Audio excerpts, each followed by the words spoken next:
So, I just want to acknowledge each of you for what you already have built inside you. I am not going to be talking today about how you can be resilient because you already are.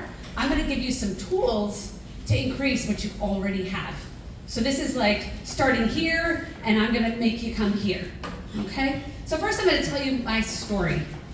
It actually begins about 20 years ago. My own mother was diagnosed with breast cancer. She was in a roller coaster of a 4-year battle, and she unfortunately passed away from metastatic breast cancer. And I want to recognize Nancy. We just spoke about that. And obviously this took a lot of resilience for me. But then 15 years later, I found myself in the same situation, right? So I found myself diagnosed with breast cancer. And this was my opportunity to rewrite the story and to change kind of my trajectory. Now, I know not all of you who had a double mastectomy, that's the route that I chose. And how many of you have been in a breast cancer journey or had a double mastectomy or anything? We got a couple, Kiana and Nancy. Yeah.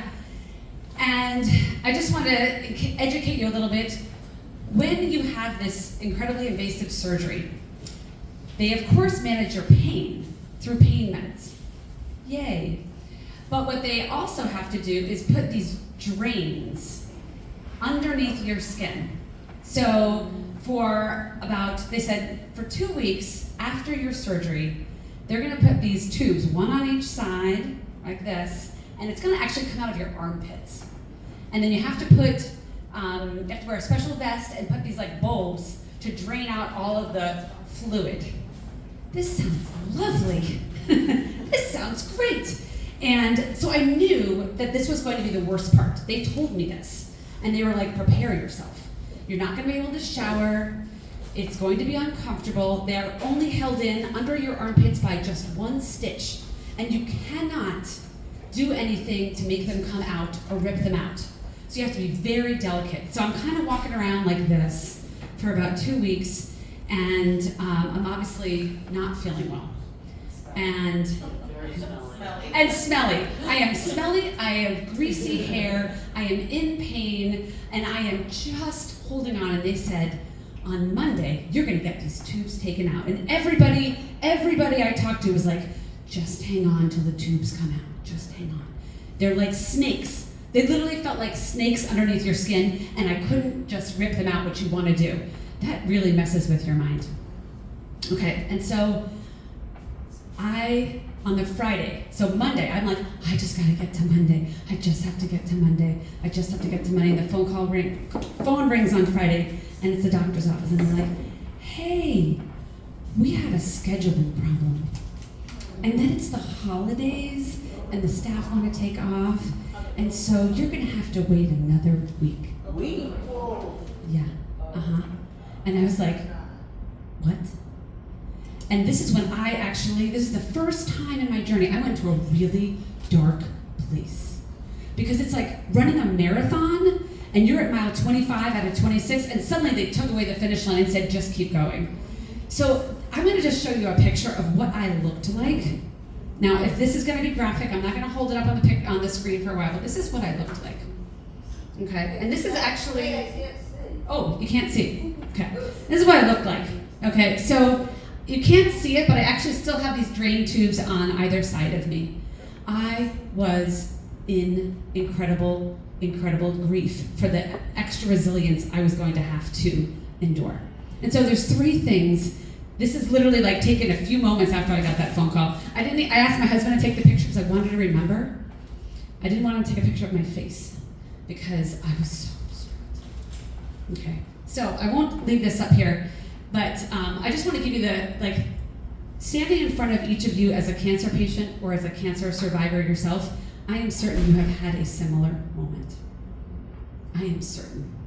This may not have been your moment, but I guarantee you have had a really bad day. And I want to celebrate you. And I'm going to share with you some of the tools I got through that moment, but I also want to give you a really encouraging perspective, which is this. You have survived 100% of your worst days. Right? You have survived 100% of your worst days. And I cannot pretend to assume what your worst day is, but you are already brilliant at this resilience thing. And so when then that moment, when I got that phone call and I had that extension of time that I had to sit with these drain tubes, I relied on 3 tools, and I'm going to share with them today. We're going to work on those. It's vision, choice, and trust. So those are your 3 weapons when you are going to maybe face, if you've already faced that worst day or there's maybe one coming. First one is vision. Vision is, give me a definition of vision. Just like, what do you hear when I say that? Potential. What is it? Potential. Potential, yes. What else? Able to see. Able to see. Able to see, yeah. So I'm going to show you this picture. This is my new friend, rather, Andrea.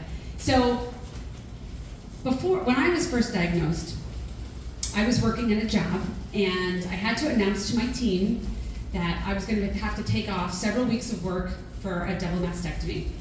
And I announced it very tearfully, and then I left the meeting. And then a woman followed me out and into the hallway, and she said, "Excuse me, I know," she just started working there. She was like 2 weeks into the job. I didn't know her very well, and she's like, "I just want to say that I've had the same surgery, and I've had the same double mastectomy, and I've done it 5 years later. Would you like to see what it looks like now?" And I was like, oh my God. Okay, I don't know you. This is a professional setting. This is at work. But yes, I do. Yes, I do. And so we go off the beaten path in the office. We lock the door in a bathroom, and she takes off her shirt, literally like without like a blink, and she shows me her reconstructed breasts. And I'm literally like, oh my God. They looked so real. Her scars were so faint. And in that moment, it gave me such vision. Because I was like, okay. She's like, it's going to suck. It is not going to be a fun journey, but this is what you have on the other side. So Andrea is the first person to give me that vision. And that is what got me through that terrible moment. It was like, okay, this is the dark, this is the valley, and then I have to hold on to that vision. And the vision was that I will be okay, that I will feel like myself again. I will be healed. Because you're in that valley by yourself, you can't see it. So you want to see what that mountaintop looks like. Andrea was the mountaintop for me. So I want to give you a moment to think about who or what is your vision. Because you are going to have some dark days, and I want you to have that resilience, that tool you already have by having what is your vision? What do you want? I wanted to be like Andrea. I wanted to be happy, I wanted to be healthy, and I wanted to feel like myself again. And so she got me through those really challenging vision moments.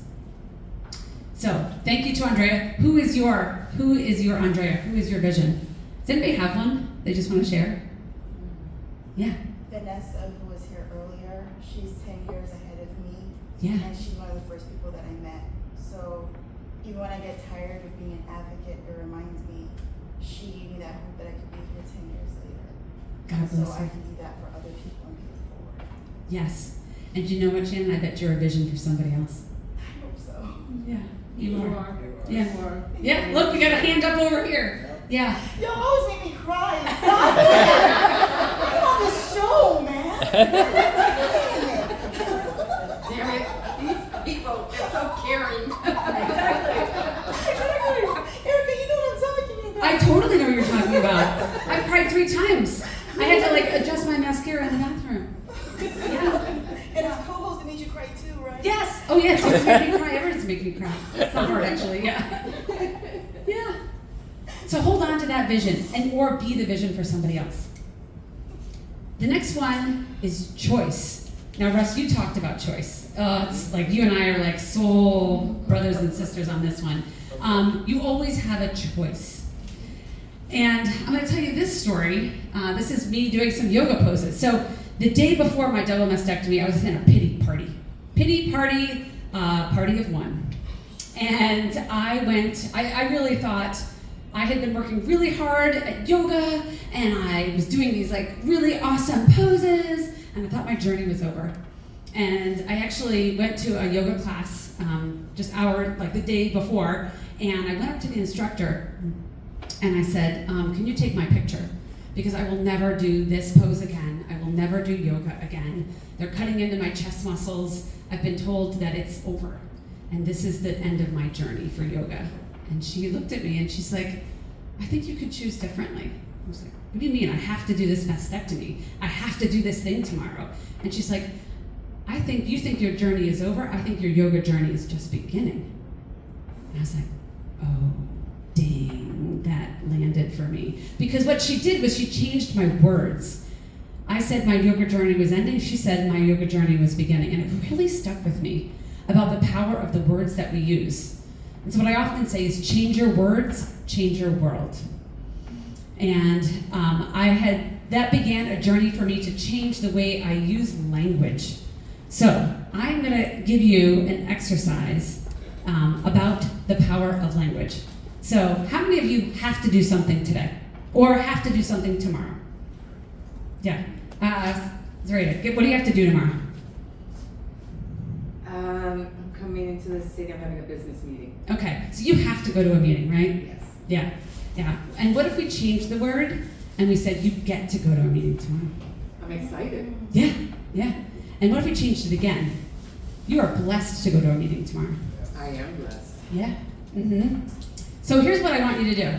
I'm going to do this exercise with you. I gave you this piece of paper. I want you each to write 5 things you have to do tomorrow. That 5 things you have to do. Just don't overthink it.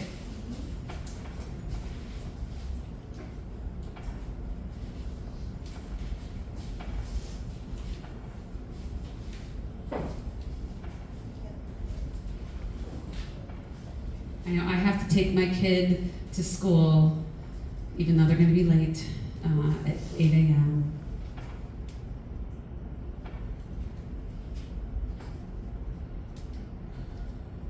Okay, when you're done, just look up. Or, yeah.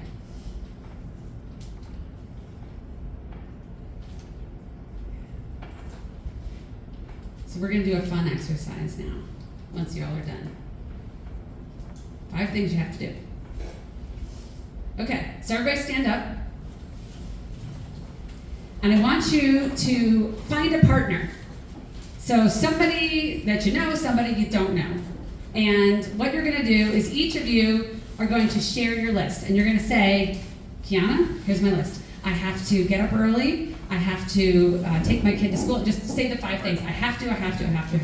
And then you switch partners. Okay, so first, find a partner.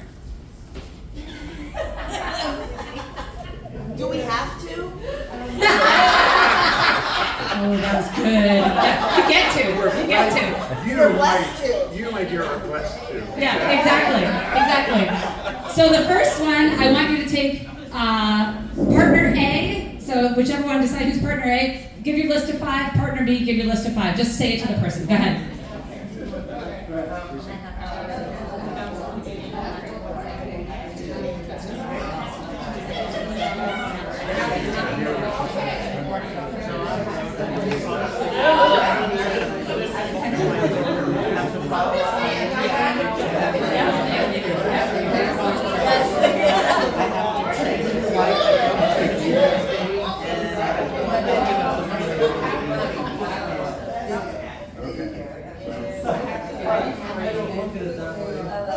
All right. I bet that felt kind of cathartic, just to like vent it out, right? Okay, now we're gonna switch it. Now you're gonna try it yourself. What? Oh, you're not done yet. Oh, keep going.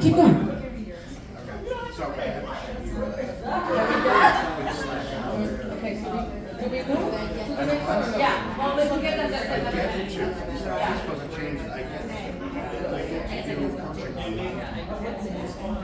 All right, even if you're not done, you can keep going. Do the same exercise, same list, and now we're gonna do I get to. So, I get to get up at 5 a.m. And then, yeah, say it out loud.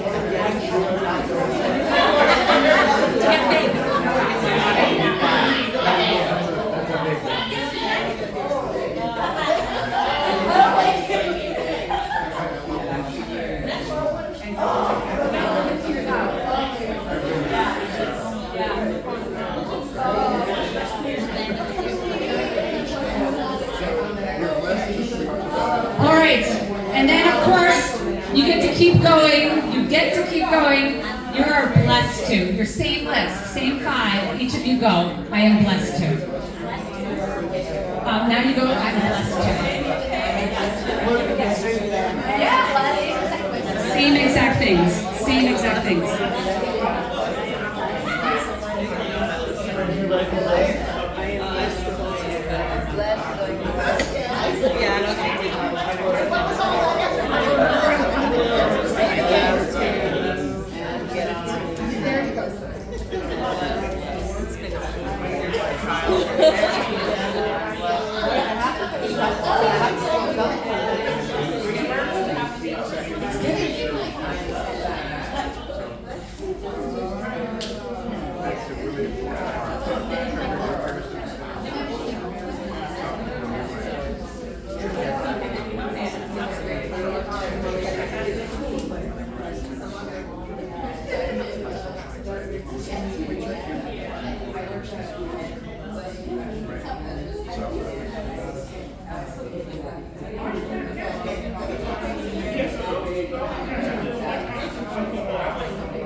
All right, everyone.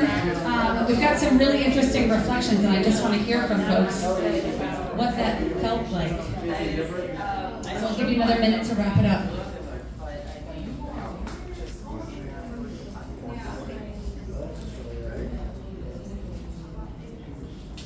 Okay, I would love to hear from 1 or 2 folks about how that felt and what came up for you in that experience. Yeah, Russ. So, as you can probably guess, I feel this way all the time, but my beautiful wife said it best to me when I told her I had to do things. She would stop me and look at me and say, no, you're choosing. Sure, sorry. She would say, no, you're choosing to do that. Now, that doesn't mean the choice is good or bad, but that's the reality. And we were just talking about that. You're really choosing to do pretty much everything in your life. You know, and some things are really important and you should be doing them, definitely, but you are choosing. So I feel blessed, and I feel like most of what I do, I choose as a blessing, and I'm blessed to do that. But I just love that little twist on it, because it's definitely where you're going with this whole thing. We don't really have to do things, and that's the wrong way to look at it anyway. Yeah. Yeah. It's an instant mindset, an instant change in mindset. Yeah, yeah. Say more. No, it's an instant change in mindset when you go from I have to, and you just like, oh, I have to do laundry, or I get to do laundry. Well, you know what? I'm here. Yeah. I'm blessed to do my laundry. Right. I need clean underwear for tomorrow. Yeah. Yeah, pass it over there. It is a change in mindset, but have to doesn't always have to be something negative. So I have to pack to go on a cruise, but I have to travel once a month for Bible Saturday. To deal with, I be able to deal with cancer. I have learned that my coping mechanism is travel. So I purposely travel once a month now. So I have to, otherwise I'm not gonna be here. Yeah. No, but me saying I have to go to Sloan County, which I do have to go to bars to see my oncologist. Although I like her nurse practitioner, we have, my sister, so yeah, that's a different mindset, right? So now I'm blessed to still be here, to still 5 years later, still go to the oncologist and still talk about cancer. I'm blessed to at least be here to talk about it, right? And to do the blood work tomorrow and to get my pump filled and all kind of other foolishness. And Sloan rocks, by the way. Sloan does not rock. No, it does not. Really? We could have another conversation. Anyway. Yeah. Yeah. That's amazing. Yes, Shannon.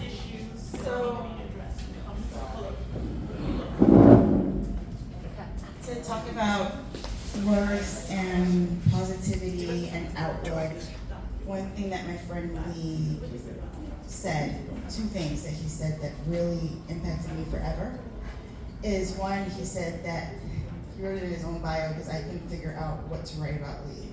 I was just speechless for my first episode. In his bio, he said that he's blessed to help others. Yes. Because he's living with stage 4. And it's a blessing, and he said it's chemo brain. He said that it's a privilege to help others. And the other thing that he left me with was that the 12 years that he had stage 4 cancer and went through so much shit, he said they were the best years of his life. Wow. And so those words, I think, can impact all of us.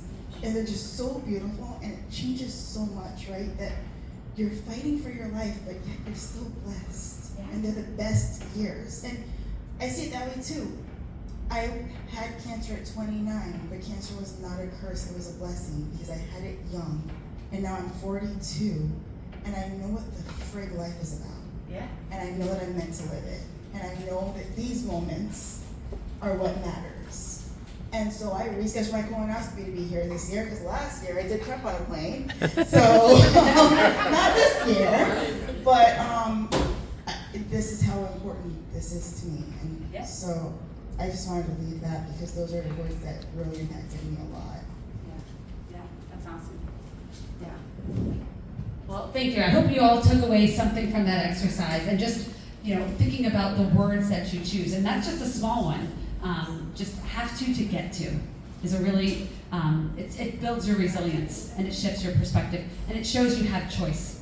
You have choice. You could choose not to do some of those things. So the third thing we're going to talk about, we said vision, choice, and trust. Trust is the third one.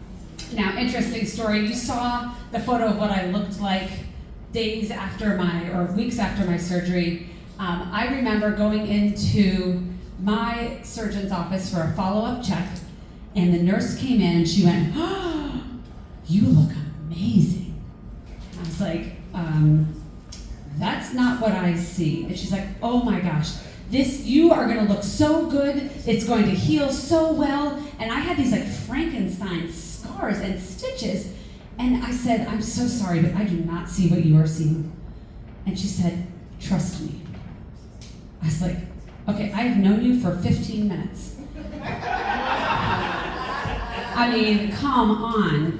And so she left, and the doctor came in, same thing. "Oh my God, this is incredible." And he's looking at the stitches, and I am like, "What on earth are you looking at?" And he's like, "Oh, it's gonna be great." And once again, he says, "Trust me." And I'm like, "You are a dude. You do not have right? And so I just really had this really aha moment about trust. And I had to trust these humans. How many of you have been in a doctor's office where they only are seeing you for 15 to 20 minutes? Yeah, everybody. And so there's have to trust. And so it wasn't so much that I had to trust them. I had to trust myself that I was making the right choice by listening and trusting them.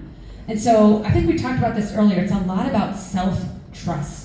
Self-trust. So we're going to do a little exercise again about how to trust yourself in that journey. So this is my position. Yeah, he's a dude and a nice guy. But again, this whole concept of how much you have to trust your care team is really, really exceptionally challenging, because you have to just build this care team. You have to trust somebody so quickly. But the number one person you have to trust the most and the fastest is yourself. So here's what I want you to do. Flip over your paper. And there's already a beautiful red line down the middle, so thanks to Tim Sohn for getting that paper for us. And Joy Sohn, too. Oh, and Joy. Thank you, Joy. So on the left-hand side, right at the top, word assets, and the second half of left-hand side assets, right-hand side achievements. Okay, and I want you to just take a minute to think about what are the assets that you have. Okay, so what do you have? Kiana, you have a supportive husband. Yes. Let's see, who else? Nancy, you've got a great job. Whatever it is, what are the assets that you currently have? Yes? Clarification on your definition of assets. What I'm hearing you say are assets in terms of people. You're not talking about things, right? So It can be anything, yeah. So the clarification- Oh, yeah. It could be like you have a house, or you have an apartment, or you have a whatever, you have a car. Any assets that you have, just like brain dump. We can find for ourselves. Yes. Yeah. Yeah, absolutely. What are just some of the things that you have? You have a great memory of your brother. Like, what are the things that you have? It doesn't have to be tangible. It can be. To your point, it can be. So just write a quick list of your assets. And the second list is, what are the things that you've achieved so far? What are the things you've achieved so far? What are your achievements? And it does not need to be you won the Nobel Peace Prize. Your achievement could be you showed up today. I know, and if you did, please put that on there and like teach us. Yeah. So now I'm diminishing that achievement. I know. But I mean, let's have a Nobel Peace Prize for what you got going on. Yeah. Your achievement is that you're going on a cruise. Is it? I'm going out in November and another cruise in January. You have achieved some incredible things, my friend. Not playing with this travel. No, you are not. Yeah. So what are the things that you've achieved? And just brain dump it. Don't overthink it. As many things as you can think of. There's no limit, there's no few, there's no too many. What are your assets? What are your achievements? Yes? I want to see an achievement for everyone in this room. Yes. Whether we're a survivor, patient, or caregiver, we face cancer head on. And just Absolutely. facing it is a huge effing achievement. Absolutely. And I want everyone to put that on the list. I agree with you, Shannon. Can you repeat what she said? Right in the middle. Oh, yeah. Shannon, can you repeat it? Sorry. I said that everyone in this room, no matter their connection to cancer, whether it's as a caregiver, a patient, a survivor, a friend, we've all faced cancer head on, and even our own mortality in a way. We know what it looks like, and we faced it head on. And that's a huge achievement, no matter where you're at in your journey. Well said. Bravo. Brava. Brava, brava. Okay, so you've probably brain dumped your list of assets and achievements. I want you to now look at your list. I want to circle then I want you to circle your top 3 in each side. So on the left-hand side, your top 3, and your right-hand side, your top 3. Just circle them.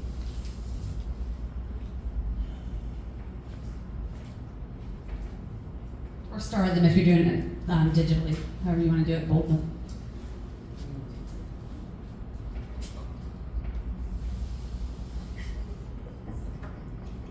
All right, and then same thing. I want you to partner up. I want you to look at your list. So you got your top 3 assets and your top 3 achievements. And my guess is that they are related. My guess is they are related. Yeah, as James, I see you nodding your head. Okay, I want you to turn to your partner, and I want you to share those top 3. Okay?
we'll take another minute and wrap up here.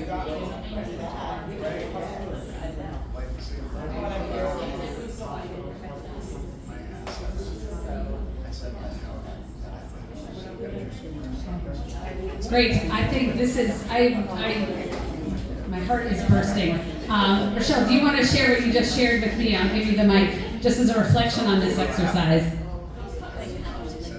So, my partner, we've only known each other for a year. A year. I'm reminded of being kidnapped. We're not going to do the kidnapping story. We just leave that there. But we have been investor friends and business partners for a year. And it was very interesting in not knowing a lot about each other. My assets were his achievements, and his achievements on his list were my assets. And we had no idea. Not doing this together. That is amazing. That is amazing. Okay, that's really cool. Wow. Yin and yang. Take one more share. Was anything else? Yeah. So I want to share my achievements. I came from a product of single mother, domestic violence. My mother migrated here from Dominican Republic. I didn't go to the port, because I had everything. I didn't know I was poor until I was a grown up, right? So home ownership, all her children were able to. My mother still lives in the same apartment in Crown Heights. She said she's never moving, but all her children are homeowners. All her children have went to college and have multiple degrees. I started my own elementary public school here in New York City. I was a founding principal of Mosaic Preparatory Academy. I'm the author of 6 children's books. And 2 years ago, I was able to get Governor Hochul to declare March as officially in New York State as Colorectal Cancer Awareness Month. So,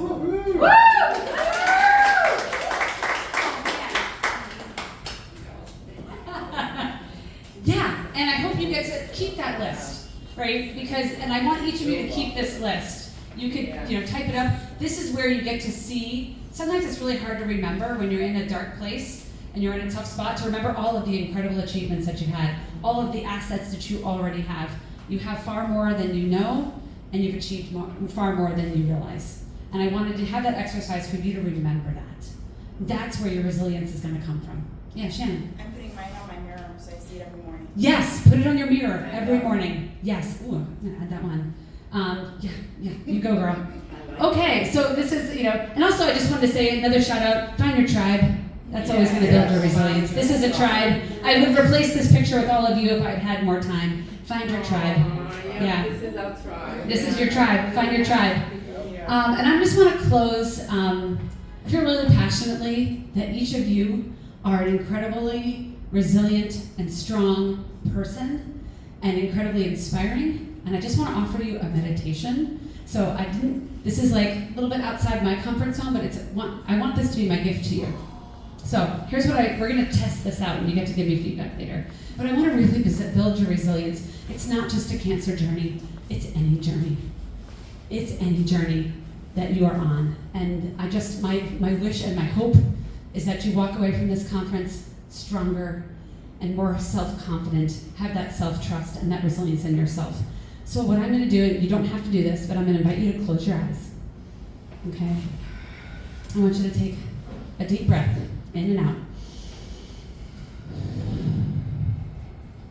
And I want you to imagine a beach. Anywhere. Or your happy place. And I want you to imagine yourself walking along that beach. And up ahead, you see someone coming towards you. And that someone is yourself.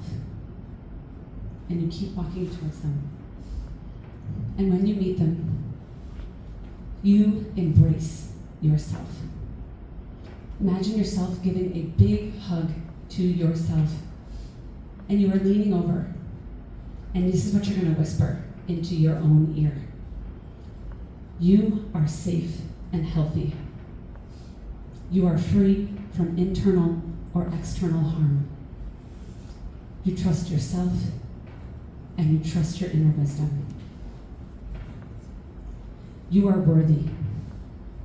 You are worthy of being your own best friend and your best advocate. You know your own value beauty, and worthiness without question. You are loved. You are loved by so many on this earth and those that have gone before you. And you are enough. You do enough. You be enough. You are enough. You are resilient and you are strong. And now I want you to imagine giving that last squeeze to yourself, and you keep walking along that beach towards your vision. And you feel a sense of incredible peace, strength, and hope. I want you to take that last deep breath again. And join me in opening your eyes. Thank you so much, everyone. You inspire me.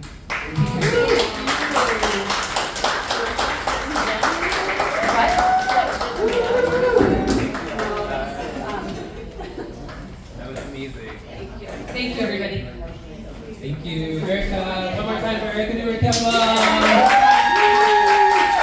Okay, I have to do one slide transition. Oh yeah, here you go. And then we have, and definitely follow her, like all the places, find the book, all those things. That's for my Check it out. newsletter. I'm just gonna switch technology for 1 second, and then we're gonna have our last hour, and it's gonna be a lot of fun. I'm gonna tell a story, there's gonna be a brief video, and then we're gonna celebrate each other. Woo woo! Woo woo! If anybody wants to join my newsletter, I do have a QR code to the newsletter. If you didn't get it. Oh, yeah, it's not that great. Oh, it's the same one. I just he's gonna take that down. Okay. Yeah. Is it okay if I? Oh yeah, for sure. Here, I'll take this. Yep. Oh, I'm gonna take this. Erica, what do you do? What? What do you do?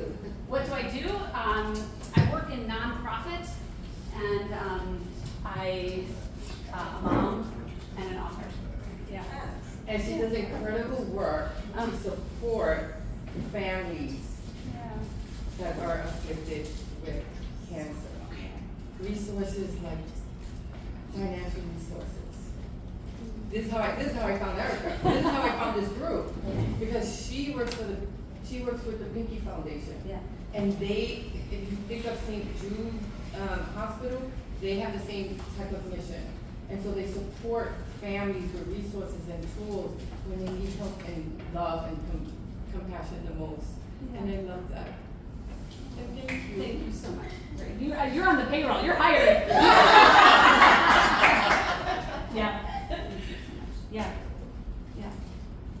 Please, I would love to connect with anybody and follow along. Thank you for asking. Yes, thank you for asking. I think you did a great job. I'm a speaker, Rose, I'm coming back to it, hopefully, but I speak. Yeah. But I think you did an outstanding job. She Thank you. did. Thank you so much. Yeah, your organization, your examples, your personal, your related, you know, the captivated interest, lots of things. So I was looking to see if you did seminars, or what else you do. So, I would love to. Yeah, if you know of any, let me know. but you know, you can do it to raise money for your pinky. Yeah. All right, so it doesn't look like music is in our future, but I want to tell you guys a story. What kind of music, baby? We can improvise. Yeah. No. I mean, you could. I'm not as bad, no. I can't get the audience to know. But it's okay, because we're getting towards the end anyway. So first of all, thank you all. Thank you. Woo! So I wanted to tell you guys a little story kind of about my perspective of cancer. And I moved to New Hampshire about, 2 months ago? Beginning of August. Oh, you're recording me. Yeah, of course. This guy doesn't want to be recorded. Okay, anyway, so I moved to New Hampshire the beginning of August because I wanted to try something new. I wanted to live somewhere new. I wanted to try a new work opportunity. I got this job working at a newspaper about 6 hours from Pennsylvania where we lived, and I wanted to try this new thing. And 3 days after I started my new job, I get this call from my oncologist. My oncologist says, your leukemia numbers went up. It was like virtually 0, And then it went up to 5%. Now it's not 90%, but it's enough that he wanted to change my treatment. So I had to have a conversation with my employer 3 days into finding out, after working there 3 days, about this. So anyway, moral of that story was after, 6-7 weeks, I ended up leaving there. But something awesome happened in that opportunity. I was on LinkedIn one day, and you know how on LinkedIn, sometimes they recommend that you connect with people that are connected to other people, that are connected to other people, that kind of thing? So they suggest that I connect with 2 of the reporters at the newspaper. And I'm like, I don't know, like all my cancer stuff is on LinkedIn, right? I've had my own business for 10 years. So like, I really never thought about that, So I go to their profile, but I don't connect with them. There's these 2 young reporters. They use cool words like bruh and solid. I'm sitting right next to them, I'm learning this whole lingo. It's really hilarious. Anyway, so because I went to their profiles, they saw that I looked at their profile. So they go to my profile and they're like, dude, okay, they didn't say dude, maybe they said bruh, I don't know. Anyway, so they say, hey, what's this podcast? Like, Russ, are you leaving? Anyway. On a jet plane, don't know. Okay, anyway, so what happened was, he said, so what's this, you have a podcast, you have a show, what's this thing, right? So I tell them about the show, and about the books, and about the event. And then they go, why do you do all this stuff? And so I told them about my cancer story, and I told them about starting to share my story 3 years ago. Sorry. Woo! Thank you. And one of the reporters says to me,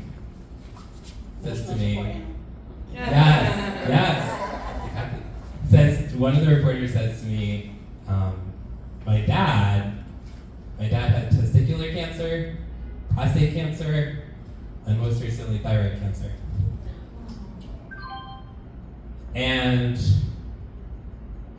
when we share our stories, we connect with people on a level that you never imagined. When I joined that newspaper, I didn't know how I was going to share cancer. I was sure it would come up eventually, but when I ended up leaving, that reporter, he came up and gave me the biggest freaking hug. And so I just want to thank all of you guys for being courageous, for being here, for sharing your stories, because by sharing our stories, we're inspiring other people to share their stories. It might not be on a show, it might not be in a book, it might not be in a podcast, but you're connecting with other people as human beings. So that's my story. Thanks for listening. Now we're gonna have fun. Yeah, okay. So Joy's getting the thing that we need for the fun. The thing we need for the food. Yeah, do you want to say something, Shane? No, you're just here to be support. Thank you. Everybody, shout out to Shane. Medicine that was going to be challenging to do the treatment. Is that why the job ended? It's kind of complicated, but the job got really toxic really quick. Okay. As soon as I started having to take not even that much time, but just like my oncologist was 6 hours away, and I did try to switch my oncologist to New Hampshire, but you have to fill out HIPAA forms so the oncologist can release to another oncologist, and it just takes so long. And so just kind of what happened was, I don't know, they're just kind of after the cancer word came up, and they knew I was a survivor of cancer. I didn't tell them I had it at the time, but just ever since that, it just didn't work out. So I ended up leaving, and on the day that I resigned, I went in and I said, I need to put my health first, and I handed them the key to the building.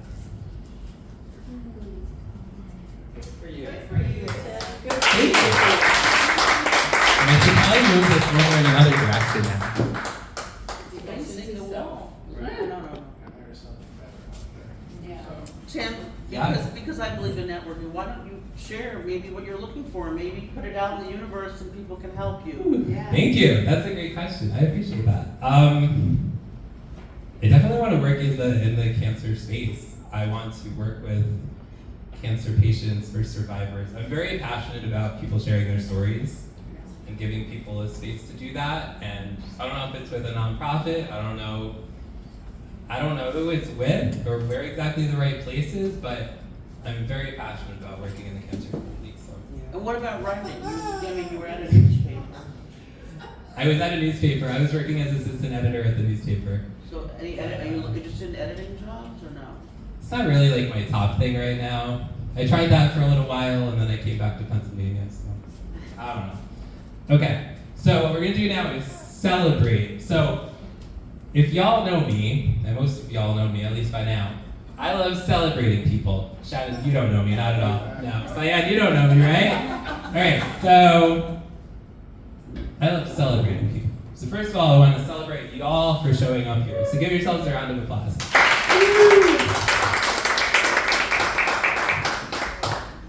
Okay, so what we are doing is we're having an award ceremony to celebrate y'all. I feel like we need music. Okay. Eugene Manley, PhD, please come up. You have won the STEM Workforce Development Award, and I will crown you with the STEM Workforce Development Award. Congratulations. Would you like to say anything?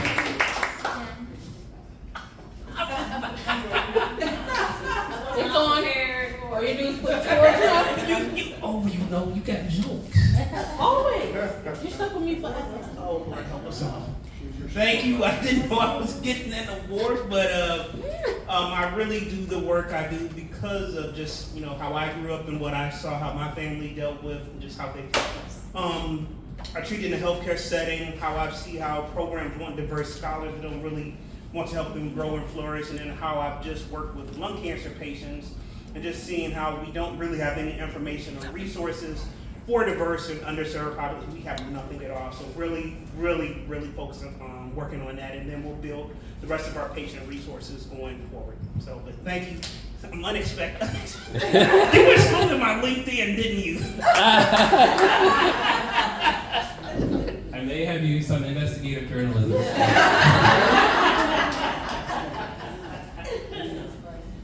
All right. The next award goes to Nancy Steinberg, and she wins the Make No Excuses Award.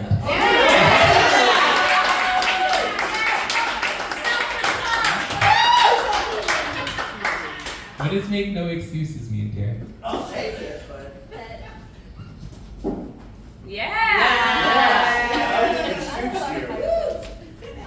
Just from our conversation, that you don't use anything as an excuse. You own and you. I've been told I'm very direct. I love direct. It's good. Or maybe blunt, I don't know. But my name is Nancy Steinberg. I'm not an alcoholic. No, just kidding. You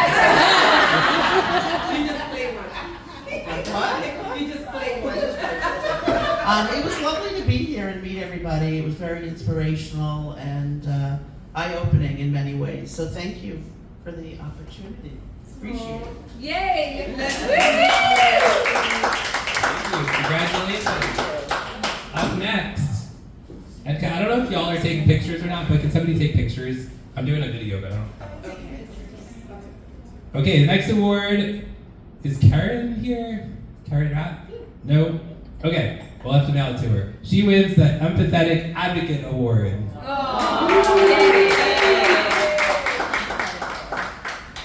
Okay, next up, Dr. Parul Dua Makar, the Most Supportive Sibling Award.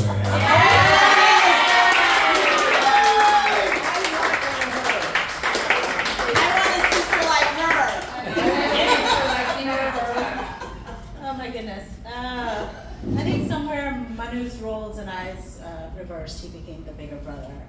And whenever I read his words, I remember like he's still here. So thank you guys. I appreciate it. Yeah!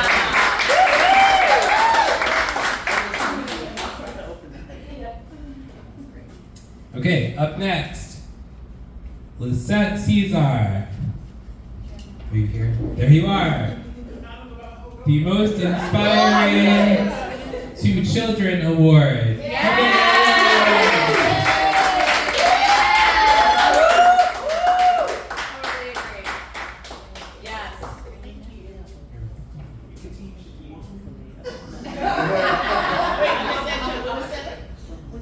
I love it.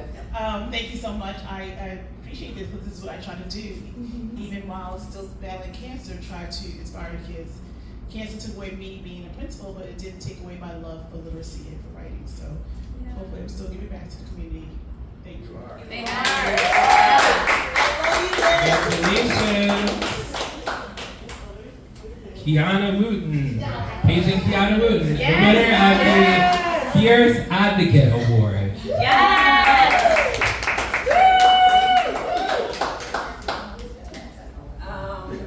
I don't know many of you, and I was truly inspired to be here because of my bestie, Amanda.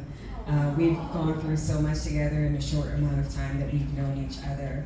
And for me, I just want to be the change that I really wish to see in the world. And so I'm just trying to do my due diligence in doing that. So thank you all for having me. And I hope this is not the last time that we encounter each other. Congratulations. Okay. Rochelle. Where is Rochelle Prosser? Come on up. Come on up. You win the Ride or Die Mom Award.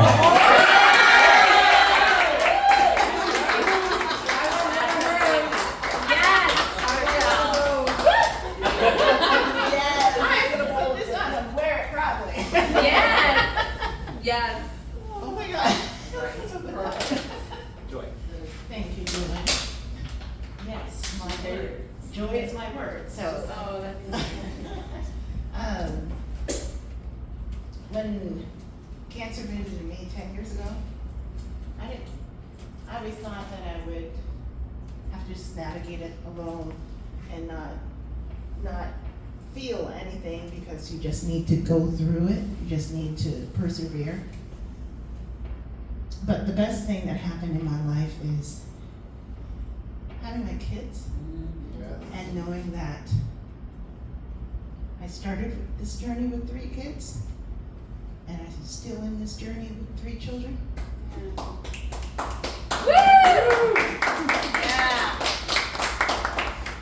And not everyone gets to have that kind of story, especially dealing with the realities of healthcare. And so I am thankful to be a mom. I'm a mom first, wife second, godmother person third. But I just am so thankful to be here today, to meet all of you, to stand in my truth and be myself in this room and allowed to be human and share this experience with you. And so thank you for the room.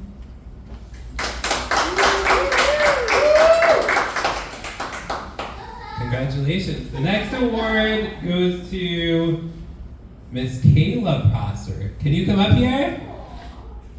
Yeah, that's you. That's you. Come on up. Let's go. No, pay for the couch. No. All right, here comes Kayla. Everybody give it up for Kayla. Oh, I'll get you. Go ahead. All right, come on over, Kayla. You win the Beacon of Hope Award. You give us all hope, Kayla.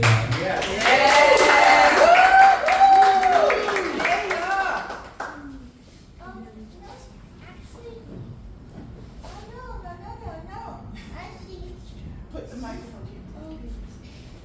See, I made a presentation for my mom. So, yeah.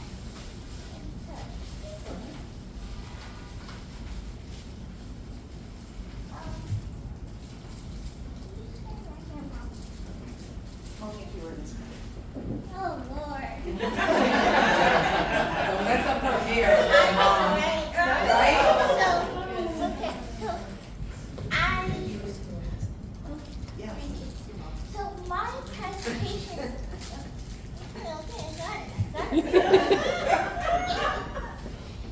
My presentation is about me and my mom. How we started our cancer journey. Next page. That page, okay, that page. So, it says, for a cancer patient, it is hard, scary, and sad, and tough to go and do all these things if you can't just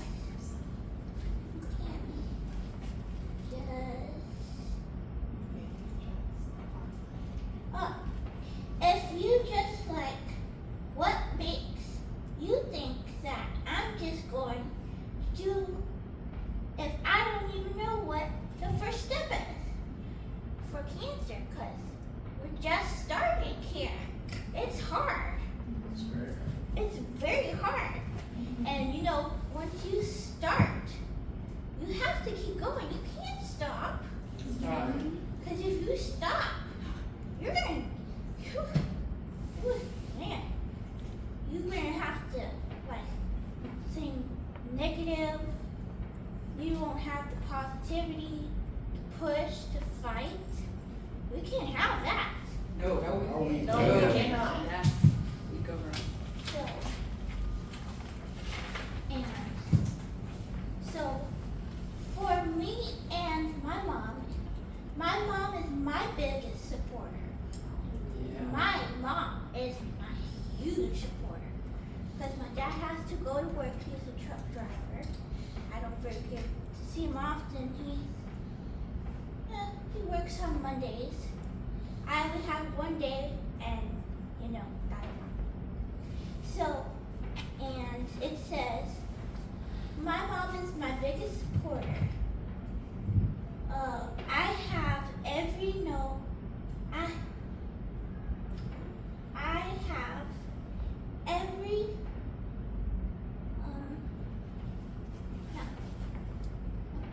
I have known she has been by my side since when I first ended cancer. And I am very grateful because I could not do it. It was hard. I wanted to give up. Everybody wanted to give up. Because you have to go to the needles. You have to go through the suffering. You have to go through the pain. All those surgeries for the back, spine, neck, throat. It's suffering. You have to eat. You have to go on a diet. That is not happening.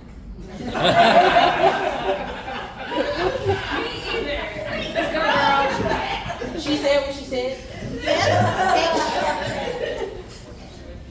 And you just have to, well, I had slip-ins, if you know what I mean.